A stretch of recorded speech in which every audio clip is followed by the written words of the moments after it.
Hi guys, Christ is risen. So, we need to have a chat. We need to have another chat about issues surrounding the death penalty. And specifically, I want to talk a bit about the botched execution that happened this past Tuesday in Oklahoma. Let's just get this out of the way. This is not a video about the, polemics of is the death penalty right or wrong. I don't want to have that debate right now. You can't sum up all of the debates about the death penalty in a YouTube video, okay? So you can agree with me or disagree with me, that's fine. I don't take it personally, and I can certainly see how people could have diverse points of view on this issue, because it is an extremely emotional one, and it's an extremely complex one. So, just to catch you up to snuff if you've been living under a rock for the past week or so, Clayton Lockett was a convicted murderer in the state of Oklahoma. He and another convicted murderer named Charles Warren, I believe, were fighting their impending executions because they wanted the state to reveal the source of the drugs that were going to be used to kill them. And the state was saying, no, we're not going to do that because it could invite violence against the companies that produce the drugs or the vendors that sell them to the state. And also it could invite tampering. If somebody really wanted to get in there and make the inmate suffer, they could screw up one of the drugs, or at least try to. I don't know what the deal is with that. Is it right or is it wrong to be given out that information? I don't know. Honestly, I don't really care either. What is important is, since this execution, it got botched. Did I already say that? Okay, it got botched. They had to cut down into his groin to find a vein because he was a drug user, and intravenous drug users, a lot of times their veins collapse, so it's hard to find a vein. And once the execution started, they realized, whoa, he should be dead now, but he isn't. Why is he still alive? He's still moving a little bit. He's still moaning. Oh my goodness. And what they realized was he had his vein had failed, and that a lot of the drugs never even made it into his body. And the ones that did kind of diffused into the tissues. They didn't get into the bloodstream. So he actually wound up dying about 10 minutes after they stopped the execution to try to figure out what to do, because they didn't actually have enough of the drugs to do it again, which I cannot fathom why that would be. But anyway, maybe they have a super short shelf life. I don't even know, because they were supposed to execute another inmate that same day. This Charles Warren guy, he was supposed to be also executed on that day. Now, eventually Clayton Lockett died of a heart attack about 10 minutes after his vein failed. Warren's execution has been stayed because of this whole brouhaha. Now, here's the crux of all this, folks. When I did a video about the death penalty before, the death penalty is very close to my heart because I know so many people on death row that even when they're not in my state, I'm interested in this kind of stuff. It's not fun. Certainly, it's not pleasant, but I do feel like, I kind of have to have my finger on the pulse of this stuff because it is so relevant to prison ministry in many senses.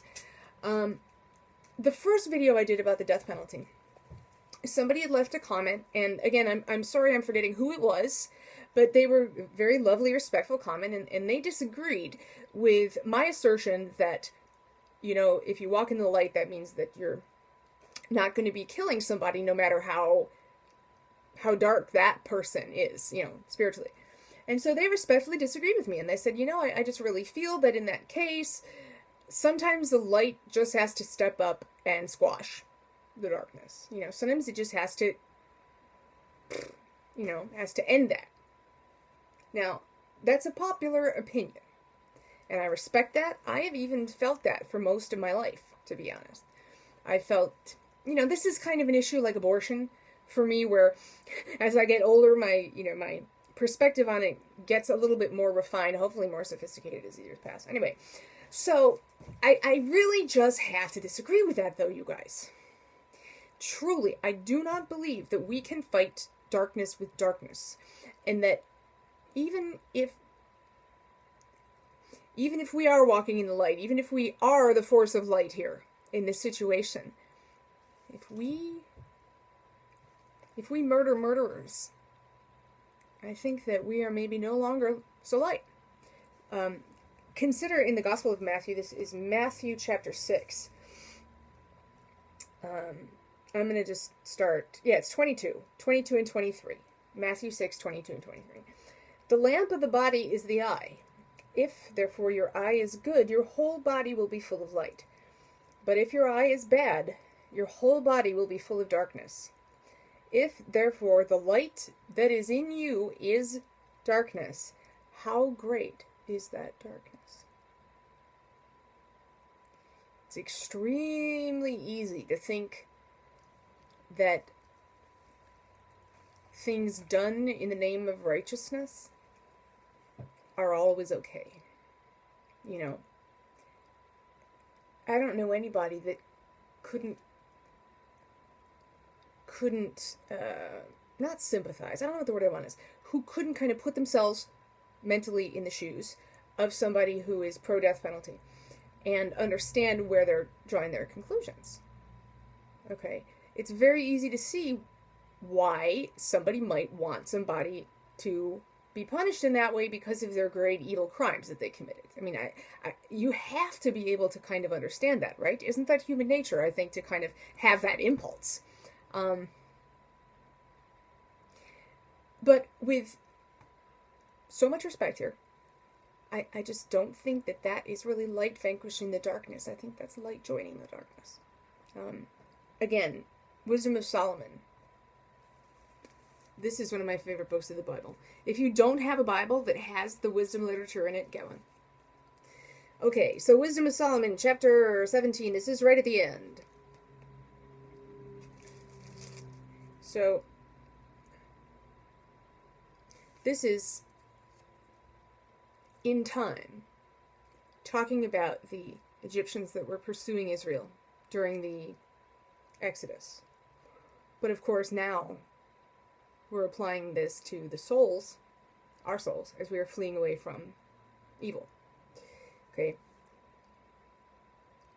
The whole world was illumined with bright light, and embraced unhindered works, while over those men alone heavy night was spread, an image of the darkness that was about to receive them, but they were heavier than darkness to themselves.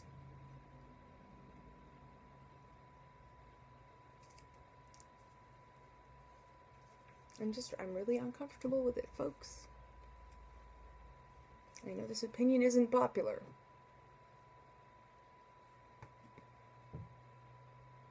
But I think that when we do this stuff, I believe that we're putting ourselves in great and eternal danger. I really do.